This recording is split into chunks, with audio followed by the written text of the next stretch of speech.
Tonight's story, He Who Wanders, by Simon Simmonian. I missed the scorching wind of Andalusia, how it pours sunlight onto your face, toying with eyelashes, flattening dry sand against cheeks and milling around hair.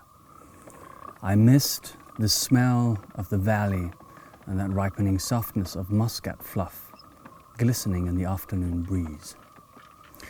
From up here, I can see the house where I grew up. I see white chapels tucked into grape orchards like pawns scattered on a chessboard.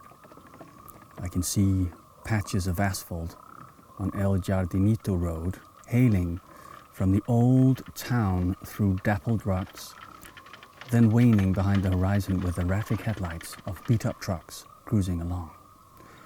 One of the pit stops along El Jardinito, where truck drivers stop to relieve themselves, marks the starting point to this wavy trail. All covered in blotches of spindly grass stalks and flaxen sand, the trail is barely noticeable at first. Truth is, no one even cares to notice it. Why would truck drivers taking a blitzkrieg care to check on a mucky trail leading to God knows where? But I do. This is how I got up here, to the top of this hill where I'm standing now. I've climbed all the way up here so I can finally end it all. All these years of vagrancy and fugue, exile and fear. This is where it's all going to come to an end. But for now, I'm enjoying the view of the valley unfolding below. I am sipping the air of what could be my final memories. He will show up soon. He always does. Like a shadow, he's been following me right on my footsteps. Always there, behind me. And there he is. His limping figure appears behind the sharp bend of El Jardinito. He looks up and sees me, then stops for a moment to catch his breath and leans on his cane, as if assessing the remaining trajectory for his final stretch, then resumes his walk. Or should I say, resumes his agonizing trudging. Years of endless chase took a toll on his body. No wonder. How long has he been chasing me? 10, 20, or maybe 30 years? He is slow, methodically slow, but for once, I will not run. I will wait, right here behind this rock. I will finally come face to face with him. The sharp Swiss knife blade I'm holding in my hand will soon lance right through his neck bone. Yes, that is what I'm going to do.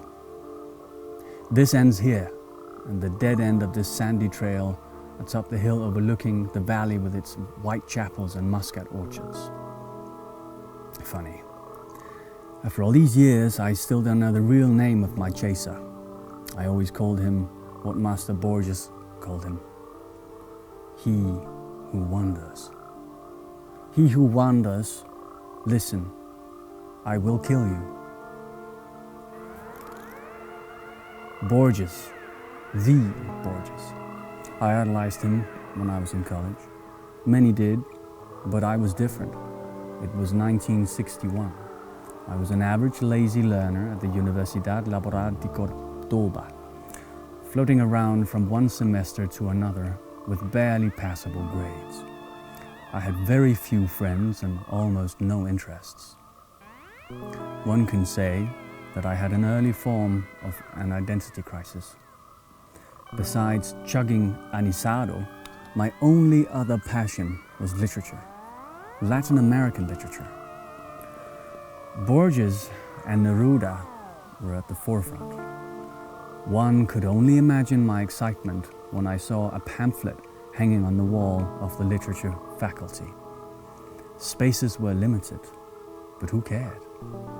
It was the man himself, Jorge Luis Borges, coming to give us a lecture followed by an open panel of questions. Like a maniac, I rushed to the auditorium hours before the lecture. I was the first in line, and when the doors opened, I got the front row seat. The auditorium was packed with drooling chins of young, self-proclaimed prodigies awaiting the arrival of the Great One. And there he was, the blind Lord of Lecture, walking upright onto stage, with a cane and his loyal assistant right by his side. Standing ovation. He nodded and made a "Thank you, please be seated" gesture. Then he began. The lecture was dedicated to Spanish writers. I cannot distinctly recall if it was Cervantes or de Vega. It truly made no difference. Somehow, I managed to sit through the entire lecture, which lasted over 3 hours, and remember nothing. He talked slowly and methodically, pouring honey into our ears like Segovia's guitar, with his absent eyesight affixed on the ceiling. And then it happened. Something that caught me completely off guard. Before closing the day, Borges was about to take questions from the audience. Of course, I raised my hand, and so did about 100 other students. One of Borges' assistants whispered something into his ear, which made him smile. "It is an honor for me to be in front of an audience of young people, but our time is not infinite." It's not Italian, he's Spanish. Come on, Shaman. "It is an honor for me to be in front of an audience of young people, but our time is not infinite," he said with blind eyes still pinned on the far corner of the hall. "For that reason, I will randomly pick questions from 5 of you." I have never won any prizes or lotteries in my life. When I played poker or blackjack, I lost far more than I won. I knew my limitations, and that turned me into an average, apathetic person, rarely trying to outdo himself. And so, sitting still with little ambition, I got used to that. Until that moment, when I saw Borges pointing his finger in my direction, that came as nothing short of a shock. Me? Borges shifted his grey-shaded pupils in my direction, as if reacting to a sudden buzzing of a fruit fly. "Fernandez Agustin Navarro. Navarro. Haven't I met you before, young man?" he asked. "No, Senor Borges, I have never had the honor." "But you will. We will meet again, Senor Navarro. You and I will meet again. But for right now, what is your question?" The rest of the day was foggy. I don't even remember what question I asked. It must have been about him winning the Prix International, not sure. And maybe not important. No, not important at all. The greatest writer in the history of mankind called me by name, and then that bizarre, unreal thing he said about us meeting again. When? 9 years later, in 1970. And there I was, a somewhat promising journalist in one of London's somewhat scandalous tabloid newspapers. Every week, my name was featured on the second page, alongside with celebrity chronicles and vile rumours. My paycheck was decent enough for a small studio flat by Manchester Square. After years of having been pent up by directionless studies, you could say I became something more than an average. Or at least that is what I believed. That day, it was early October, arguably the best season in London, began as usual. I ate my chick breakfast, consisting of 2 scrambled eggs, ham, toast, and dark roast coffee at Barrymore's diner, and was ready for a pleasant walk to the office. It was shortly after 8 a.m., and I was in no hurry. My route was the same as it was every day. Past the square, right turn on George Street, left turn on Thayer, another right on Marylebone. My thoughts that morning were all preoccupied with the piece I was working on. So I was slowly making my way through the square when something caught my eye. Or rather, someone. At first, I did not pay much attention to him, no more than I did to anybody else who idled at the square that morning. Hippie rascals with soiled hair playing guitar on every corner was a common theme in those days, and London town was certainly no exception. So here was another one of those misunderstood love proclaimers, sitting right behind the gated area of the square. Striped worn-out jacket, heavy cap, sandals with clots of woolen socks sticking out. A common hippie bum, as anyone may have thought. I thought so too, except this one had something that made my intestines churn. I didn't know what it was, but once I saw him, I felt the irresistible urge to instantly walk away and never see him again.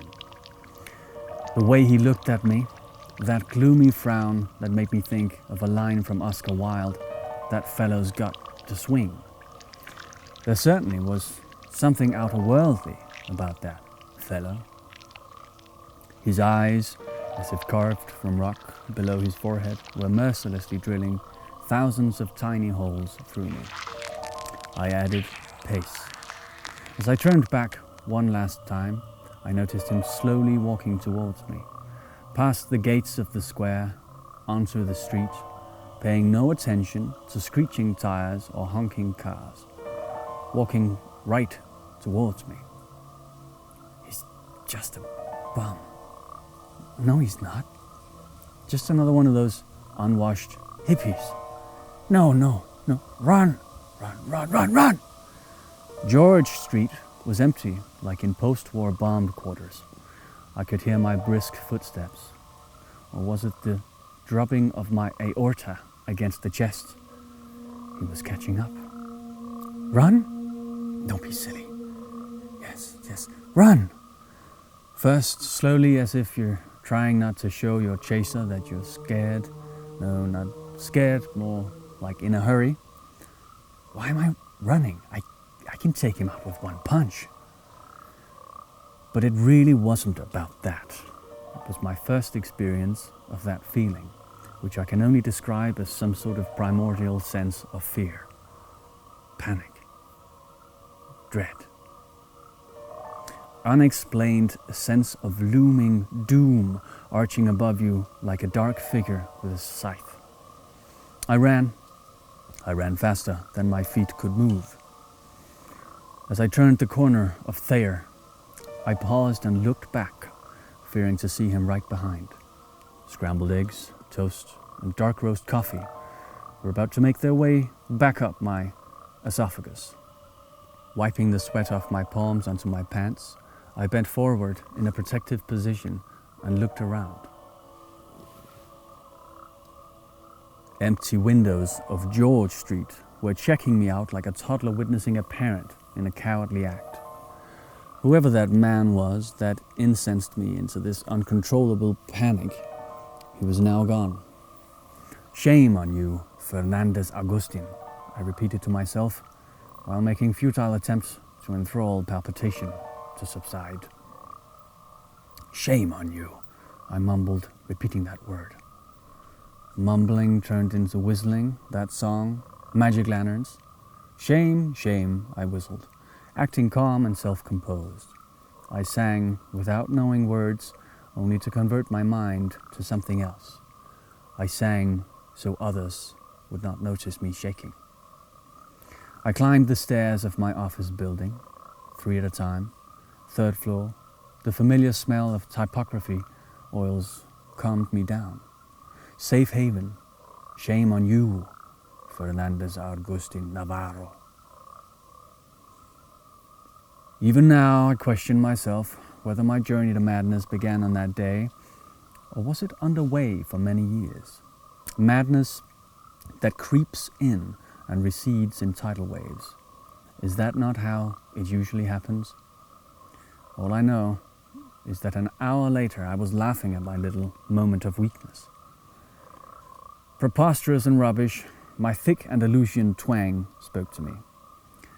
The idea of being fully checked out by a specialist did cross my mind, and I immediately thought of Dr. Patel in Camden Town.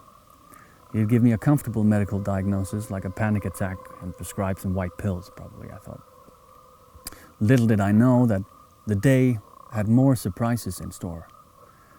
The unnerving script development continued in a more eerie fashion when my boss marched to my desk with a pack of printed paper. No, Navarro, you are not going to see Dr. Patel in Camden Town. We will make a judgment call on your insanity. Instead, you're going to do an article on Jorge Luis Borges' new book.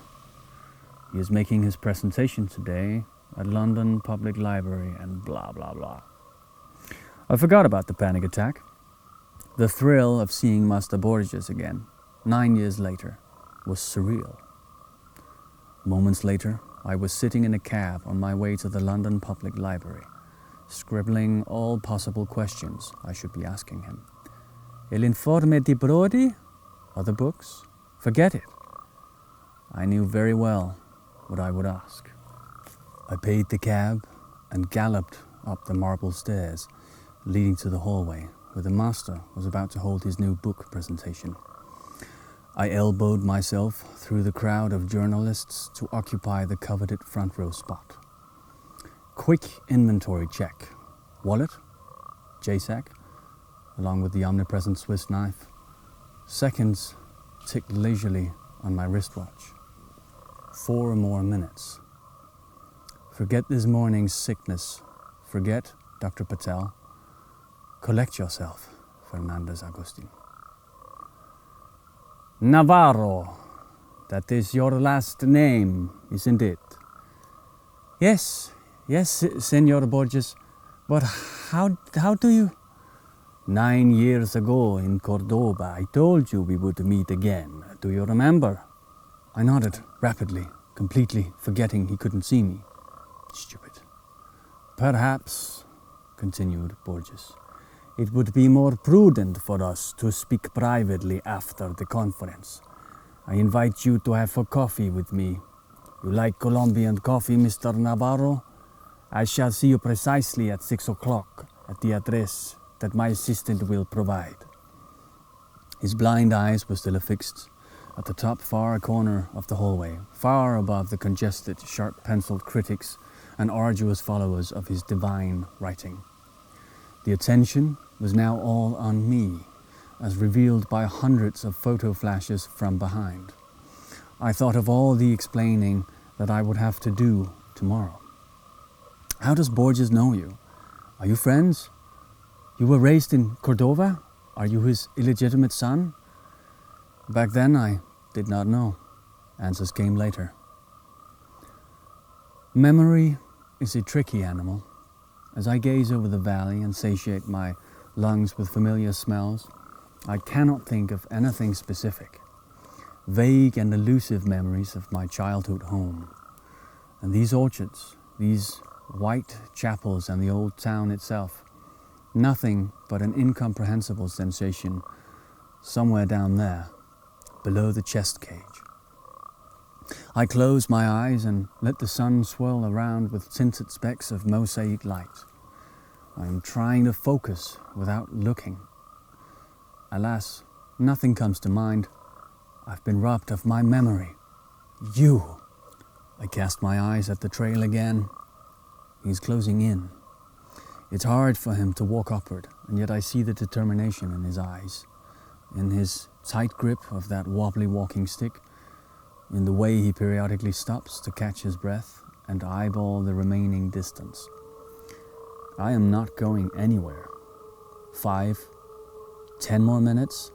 Come and take me, old man, if you can. I almost see his facial expression under the heavily pronounced frontal lobe. It's a grin. It is an expression that says, "We shall see." Once, I read an interview in the Mourning Times. In it, Borges was portrayed as an extremely humble and minimalistic person. His house was depicted as a perfectly organized space with easy access to everything. Books on the shelves, judging from the admiration of the columnist, there were a lot of them, were organized by theme and by title. Dictionaries and encyclopedias were grouped together on the same rack, so he could find them easily. In another article, dated 1966, I read that when Borges travels, and those travels were quite extensive, he carries a whole rack of books along, some of which may not even be read. When I entered his hotel room, that very book rack was the first thing that caught my eye. I stood perplexed at the multitude of titles, most unknown to me, when I heard the door swing wide open, and there he was, entering through the doorway with a leisurely swinging cane. "Ah, Senor Navarro, how kind of you to visit this old man." I took a step towards him and produced some gibberish like, "The pleasure is all but mine." He half smiled and pointed his hand to the chair. "I know you will quite enjoy the taste of Colombian dark roast." Borges sat down and leaned slightly backwards without releasing his cane.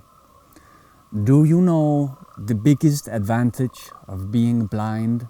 he asked and answered immediately. "Blind, don't need light, so my utility bills are way lower." He laughed. He laughed at his own joke, only to be interrupted by his assistant carrying a tray of aromatic coffee poured in 2 small porcelain cups. Amazing how the very idea of drinking coffee instantly changes your mood before you even take your first sip. As I was readying to go on a pre-scripted monologue of expressing my gratitude and honor, Borges jumped right into the action. "I will get right into it, Senor Navarro, about you being here, about me remembering you. I know you have many questions. I will attempt to answer some. Some, but not all. When you leave this hotel, there will still be some questions that you will have to find answers to on your own." He gently picked up his cup of coffee and with a hand somewhat shaking, took an artistic sip. Yes, I had questions, so many that my brain membranes were buzzing in bewilderment and disbelief. Here I was, sitting in the room with one of the greatest writers who happened to mysteriously know my name, and "Have you, by any chance, read the Book of Imaginary Beings?" asked Borges. "I have, many times. I have read it in Spanish when it just came out. Very recently I bought the English translation in some shabby bookstore of Oxford Circus. I read that book far too many times, but never in its entirety, mostly starting on a random page." Just as Borges has intended it to be consumed by his readers. "You see, Senor Navarro, that book was, and perhaps still is, a never-ending work in progress, as human imagination has no boundaries. I have included what I have researched over 10 years ago, then recently expanded and republished with more figments of collective human imagination. But the book is merely a small subset. In a way, the book writes itself. In some form, it's a labyrinth, an endless one, and a living one, where every corridor and every room is never the same. What I had always wanted is the book to reflect the labyrinth in our collective subconsciousness, the force that drives our minds to craft. For that reason, and all the creatures in my book are strictly fictional, mythical. Am I not boring you?" "Not at all. I understand, Senor Borges." He nodded and wiped a coffee grind off his nose. "That book, as its title implies, is all about imaginary beings. Tales, legends, folklore. But one thing that no one knows is that I had originally intended this book to include one more being. A being that goes by his Latin name, Quietus Est. It appeared and disappeared across many cultures, sometimes centuries apart. Very little is known of it, but what I found was indeed astonishing. First, this being is physically no different than an ordinary human. You may say it's a human in many ways. As I studied this entity, I became more and more agitated. I could not stop. Like a madman, I was trying to learn more and more, but very soon the excitement turned into another feeling. Fear. Fear of what, Senor Borges? Borges' eyesight shifted from the corner of the room straight on me, as if he could perfectly see me. Fear of what I have uncovered, that Quietus Est is not a myth at all. He attempted to take another sip, but his hands started shaking. So he had to put the cup down, spilling some of it on the saucer and around the table. Pardon me, young man. I am trying to maintain composure, but you have not tried the coffee, he said, wiping his mouth and forehead with a knitted handkerchief. I raised the small cup and took a sip, disregarding the aromatic fumes of Colombian beans drifting down my internal gorges. Pardon me, sir, but are you saying the imaginary being called Quietus Est was not imaginary? Is that why you decided not to include him in your book of imaginary beings? Only in part. Fear came from the realization of what it would mean for mankind to know about its existence. You see, it is no secret that we are well aware of our eventual demise. We all die, but imagine what would happen if we all stared right into the face of death every single day of our lives and knew the time that was left for us in this world. Death not as a vague concept portrayed by a middle-aged artist, not as a folklore tale of a grim reaper, but as a real living entity that stalks you and walks around, showing you a ticking clock counting down minutes and seconds, getting closer to you with every second, trying to grab your hand. Running from death is worse than death itself. He took a deep breath and closed his eyes. But I shall talk no more. Allow me to give you my scribbles from years ago. These unedited in their raw format, so please pardon the poor language. It is right there in the drawer. You will find a folder with a yellow piece of paper.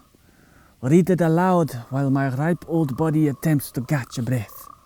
Once again, you must excuse yours truly, the shaman, because some of these accents, I know I'm hovering somewhere between Spanish, Italian now, almost Arabic. What can I say? Doing my best. You've got to understand that. I opened the drawer as he instructed and found a yellow piece of cursive handwriting carved in Spanish with some Latin phrases. The scribbles were short, less than a page long, with marks and scratches, but most of this was very much decipherable. He must have written this himself, half blind, I thought. What caused him to do that and not dictate to his assistant? I unfolded the paper and began reading. Quietus Est. It is said that no one shall know about its own ways and times of demise. The imminent passing is only felt by those that are either terminally ill, and even so, they don't possess the knowledge of when and where, or by death row inmates awaiting the exact day and time of their execution. Lack of such knowledge coerces us to exist. Sumerians believed in a certain deity. The word deity was scratched and replaced with demon of death embodied in human flesh and bones, which again was scratched and replaced with entity, whose sole role was to stalk its victims and inform them of how much time they had left to live. Per the ancient Book of the Dead, which was discovered as a set of clay tablets, typically buried in corpses. Only those that are luminous can see the deity. Again crossed out twice, replaced with demon, then with entity. The luminous ones are thought to be either people with high spiritual powers and vice versa, the cursed ones condemned by the priests.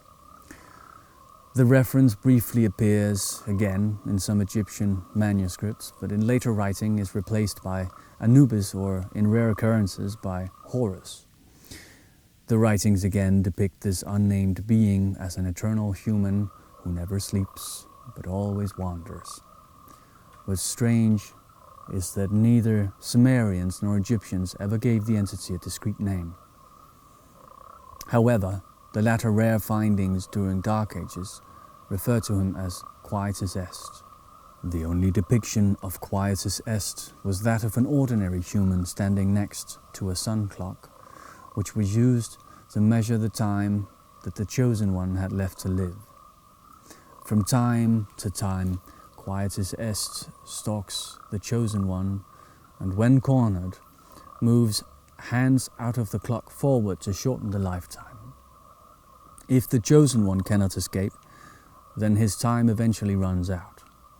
The very last reference was found in "Enough, Mr. Navarro, you understand the idea. Now on to the main question. Why are you here?" He drew closer, and the dull shadow from a lamp cut right through his elongated forehead. "Quietus Est is an eternal wanderer who is always with us, the timekeeper who sits at the edge of the stage with a ticking watch on his wrist. The greatest gift given to mankind is its inability to see him. When I lost sight, I thought blindness was a blessing in disguise, but one does not require eyes to see the wanderer. What eyes cannot see, ears can hear, and skin can feel. I hear him. I feel him. You are here, Mr. Navarro, because you and I are the luminous ones." Borges paused and asked me with a trembling voice, "Mr. Navarro, you saw him too, didn't you?" Cold shivers that have been accumulating in my lower back rushed up my spinal cord in millions of explosions. Nausea formed a massive ball of air in my throat, and for a moment I struggled to breathe. Desperately trying to cease the thumping inside, I pushed words out. "I saw him today." How do you get used to the notion of being a passerby on this earth? Ordinary humans do not have to get used to that. We have that built-in protection layer, that safety cork in our brain membranes that separate the realization of being mortal from flooding down upon us. It allows us to breathe the air. It lets us exhibit the extraordinary, yet sacred carelessness. The mental block that denies the laws of life on a primitive emotional level, even for the keenest scholars. The indecipherable tetragrammaton is shown to us in every step we take, in every cup of Colombian coffee we sip, in every word of wisdom that we collect from books. Every second we bypass the sinister tick-tock and hear the name of God being whispered into our ears. And yet we, humans, turn around and whistle, "Shame, shame," deceiving our own self-cognizance, and that, as Senior Borges called it, is the true blessing. Those who possess the name of the divine being are doomed. Knowledge is madness, knowledge is inexistence. Knowledge of death is worse than death itself. We sat in his hotel room until early morning, the two luminous and doomed souls. Our casual exchange of words was amplified by the ticking of the clock. It was dawn when I noticed Borges nodding in his sleep.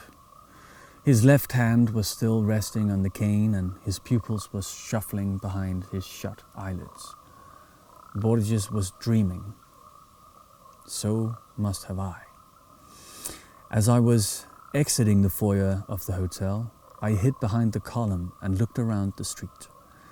It was empty. Bleak light of street lamps drew strange crossbeams on pavements. Early October leaves were gyring in closed circles of witches around the fire. I was looking around, hoping not to see him. He wasn't there, but he was. I felt his presence not very far from me. Muscat orchards. They resonate inside like echoes of a guitar string heard from a deep alcove, but nothing particular comes to mind. I'm trying to shift focus from one object to another, but my nomad memory is lost in endless labyrinths. You took my memories away from me, didn't you? Wait, mortal. Wait 5 more minutes, and you will know the answer I hear in my brain. He is talking to me now. I can see how the long uphill walk is wearing him out. But what are pain and tiredness when you're crossing the finish line? As Borges warned me, do not ever come close to him. Do not look him straight in the eyes. He will always be near. His watch will be ticking. If he attempts to catch on, run. But he will forever follow. In a way, he will be like a shadow of you. And I ran, and he wandered. I evaded, and he followed. He came too close to me in my hotel room on the second day after my long night in Borges' quarters. The fool in me still thought that escaping from him would be as easy as moving into a new flat or checking into a hotel. So I did just that. It was some shabby hotel minutes from my work where I decided to spend a few nights just to think things through. That evening, and I remember every minute of it, was my first face-to-face encounter with him. My room, B6, was on the basement level. As I stumbled through the dark hotel corridor, trying to find the key to my room, I felt his presence, but my ignorant foolishness dismissed all mental warnings and turned the keys. As the door hinge squeaked, I took my first step into the hotel room. A street-level window was casting 2 thick yellow streaks of light on the floor carpet. I smelled dust and spiderwebs. He was in my room, sitting on the edge of the bed with a rope in his hand. A thin white blanket was covering his head like a shroud around a statue. I stood in a stupor, like a paralyzed insect. An avalanche of sweat gushed from every pore of my body. With my hand twisted behind my back, I was feverishly trying to twist the doorknob. He got up from the bed with a groan. He took a step towards me. Hand too sweaty to turn the knob. Open it. Open. He grabbed my wrist. Open. Run. The stretched corridor of the hotel basement flashed like random shots of a silent movie. Run. B5. B2. B1. Run. Staircase. Up. Exit. Run. Your time is coming, Fernandez Agustin Navarro. A whisper crawled into my ears. Coming, hissed the wind. I ran until my legs gave in. I fell down somewhere in the outskirts of the town, passing out in an alley amidst rubbish until sunup. My madness has begun. In the days following my first face-to-face encounter with Quietus Est, I've moved out of my London flat. I had some savings, enough to tramp town to town, continent to continent, doing temp jobs here and there, sometimes sleeping on the streets. He was right behind me. Even if I didn't see him for a month, I knew he would soon catch on. It would be only a matter of time for him to pop up somewhere. On the opposite side of the street, in the next car over on the subway, or madly prying through shutters of windows in the house across. My attempts to speak to Borges were futile. How does the blind master live with this curse, I wondered? How does he manage to evade his sinister follower?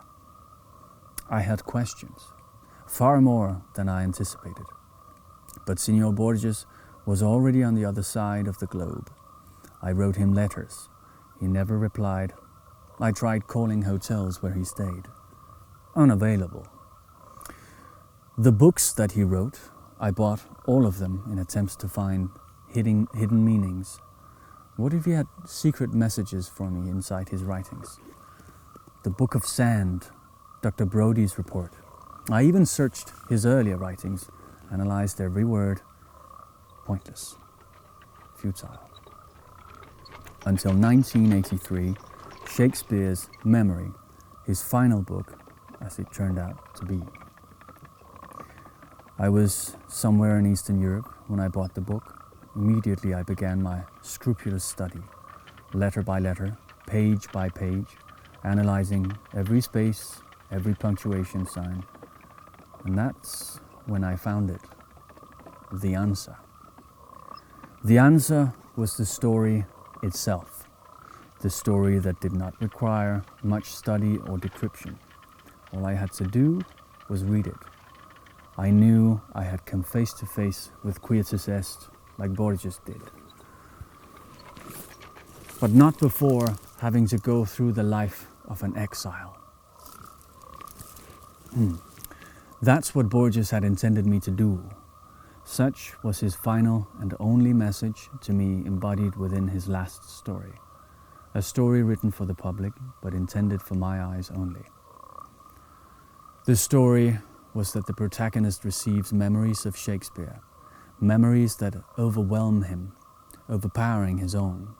He forgets modern-day cars and engines, instead remembering faces and names from some distant past, memories he has never known, memories that belonged to another man. In a way, he will be like a shadow of you, Borges told me that night. Slowly but surely, my shadow was becoming me. That's why I can only vaguely remember you, my childhood home. Him or me, no more running. It ends here. A few more minutes, I say to myself as I look at the watch. There he is. He's out of breath, beaten, tired and bent by the weight of his own body, his arid body. One last push, old man, and we will meet. I am hiding behind the rock. His footsteps on gravel and sand, I can tell them from any other footsteps in the world. His breathing, wheezing and crackling. I am counting to 5. He knows where I am, but he is too tired to take that last step. Let me take that step for you. I am staring at his face, wrinkled like leaves of an ancient scroll. Time is up, Quietus Est, I'm telling him. He is not fighting back, and my Swiss blade finds a comfy spot below his Adam's apple. I am going to finish him now. Popping sounds are coming out from his flappy throat. What are you trying to tell me, old man? Let me hear your last words. I'm easing the pressure to let him talk, but the sounds that come out are not words, but laughter. You are confused, he says.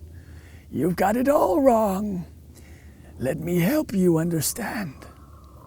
I am letting him sit up. He is coughing blood. One wrong move and he is dead. He wipes the blood off his lips and nods in understanding. All my life I have followed you, he begins slowly. It is a miracle I've come this far, lived this long. Ever since I left Cordoba, I was a ticking time bomb. I was diagnosed as suicidal. Doctor after doctor, therapies, specialists. prescriptions, yoga. I have tried them all. Some helped for a while, and the disease subsided, but then trolled back with a new stronger wave. It's this disease that nests here, and he points to his head, forcing me to look for a way to end my life. It all began in London on that morning when I was sitting on the bench in the middle of that square, feeling the disease gnawing on my brain. My first attempt was in that hotel, room B6. I sat on the bed in that dark room for hours with a rope in my hand and a blanket over my head. Death opened the door and stood above me in the darkness of the room. Oh, how I wanted my pain to end, but it was not meant to be. Not there. Not then. I had to live on. Ever since that day, it was a cat-and-mouse game between us. I chased death, and death would always slip away. Until now. He pauses, rubbing his flabby neck, then points his finger down the valley and continues. I was born in that house. I remember every moment of my childhood. My parents, toys, my school.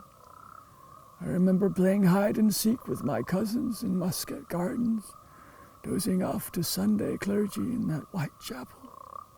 I remember Eastern rugs being washed on the street and the smell of grapes. My name is Fernandez August Navarro, and you have no true name, but they call you Quietus Est, the one who wanders. Filaments of scorching infernos have been ignited all over me.